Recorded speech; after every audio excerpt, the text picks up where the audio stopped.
Previously on Famicom Dojo. Well, you know, I'll tell you more about that later.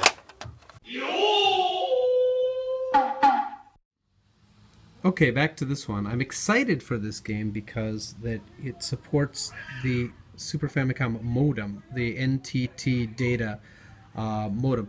I don't have mine right here. I've had the modem for about 2 years now, but I've never had this cartridge before. And I'm going to have to take this home to try it if I can find it. I don't think it's going to do anything without it. In fact, I don't think it's going to do anything with it. I think the service is long since gone away, but I'll bring this home and give it a try. Okay, here I am at my in-laws' house. This is where I store all the games that don't fit in my game room. So this is my brother-in-law's old bedroom, and currently where I'm storing all the laser discs and other assorted stuff that doesn't fit in, my MSX doesn't fit in my current house. So, just a second. Okay.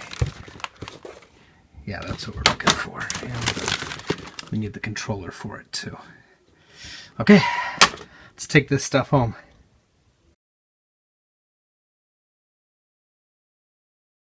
Okay, I have to admit I'm really outside of my comfort zone right now. Usually I like to go into these videos with an idea of what's going to go on.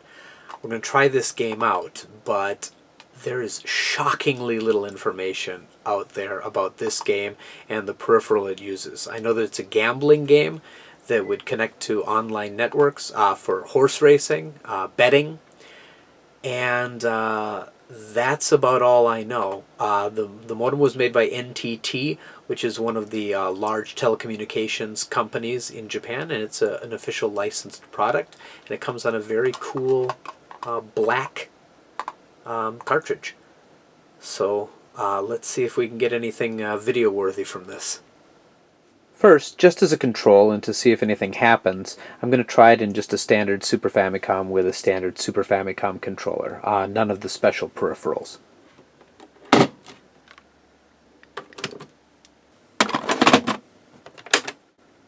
Okay, cartridge works. We got a title, not really a title screen, I guess it's probably more of a warning screen. Okay, we do need the hardware. It's trying to detect that it sees the hardware. So, just see. No, none of the buttons are functional right now. Okay, so if you just picked up one of these cartridges off eBay, the cartridge alone, this is your game right here. Okay, let's introduce the other parts. Okay, so this is the Super Famicom Modem. It's got two cables coming out of it. The first one is a power adapter, so it needs its own power. And the other one is a standard Super Famicom connector. Probably it goes in port 2. Okay, we have a power button right here. Probably we will light up that light when I've plugged it in. On the back we have the two cords, power cord, that one detaches, and the Super Famicom cord, which does not detach, and there's a port right here where you'd hook in your phone line. Not LAN, actually. This is a little older. I don't know what speed this is, but you would just plug that right in there like that, and to your phone line. Onto the controller itself. This is called the Ntt Data Keypad, and again it's just a standard Super Famicom controller. I'm guessing this will go in port 1, and we have, you know, standard regular Super Famicom controller, and of course we've got a numeric keypad as well, a few additional buttons, and the rest of it just looks usual. Who made this? It looks like NTT might have made it themselves. Either way, it's a very interesting shape, and this controller actually sticking out of a pile of controllers was what attracted me to this thing in the first place. Alright, let's put everything together and see if it works.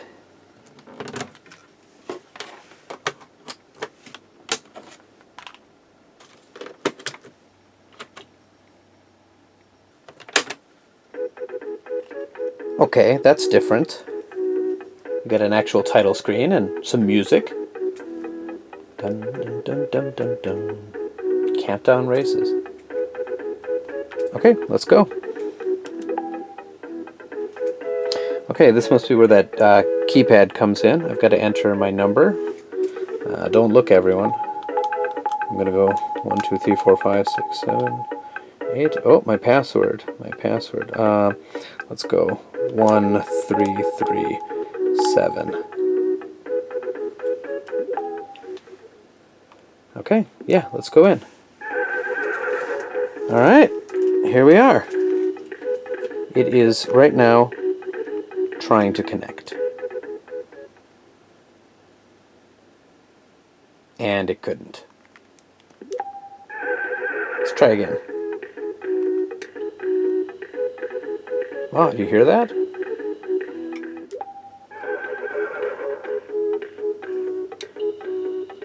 Ah, okay. It's trying to connect to a network that no longer exists and probably hasn't for a long time. Well, actually, knowing how Nintendo works, maybe it hasn't been gone that long. And nothing. Okay, how about this one? Options menu. Okay.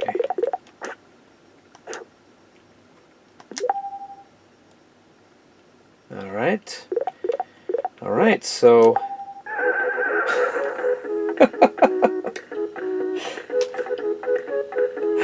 Oh, it's a nicely animated horse.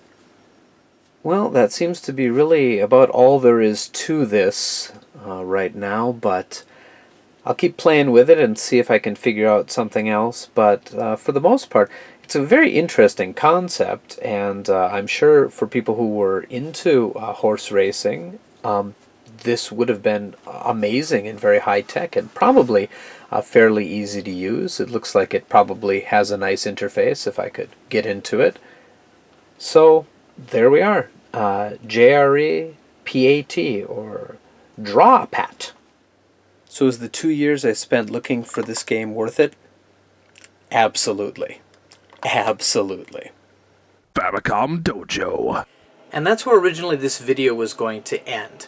However, during the editing process, I did a little more research, and I found out that this game, JRA PAT, was not only on the Super Famicom. There's a much more recent version on the Sega Dreamcast, which I guess makes sense when you think about it, because it had, you know, that built-in modem, which would be very good for, you know, an online gambling horse racing game.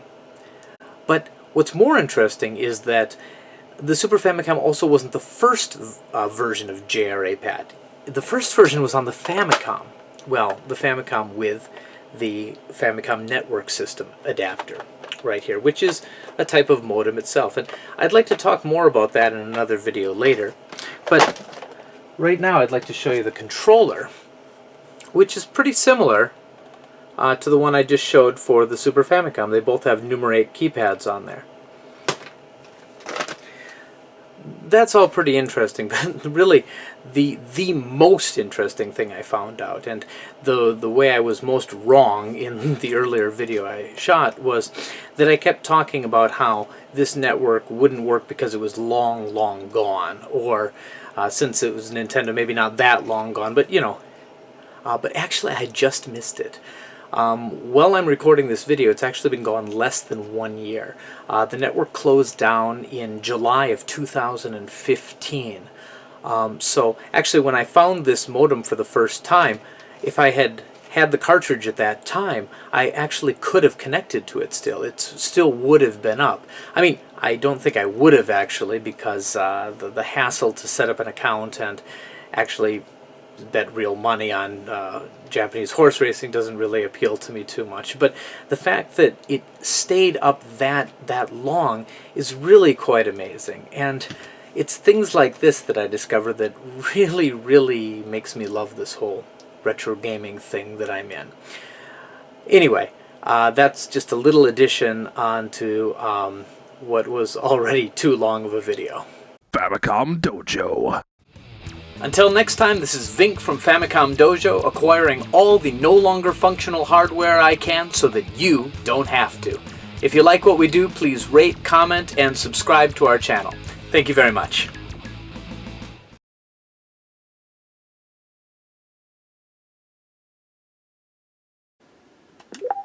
Ntt Modem, sing this song, doo-da, doo-da. This is all this game can do, oh doo-da day. Gonna watch a horse walk across the screen. Can't even finish the song because that's all there is. Fuzzy pickles.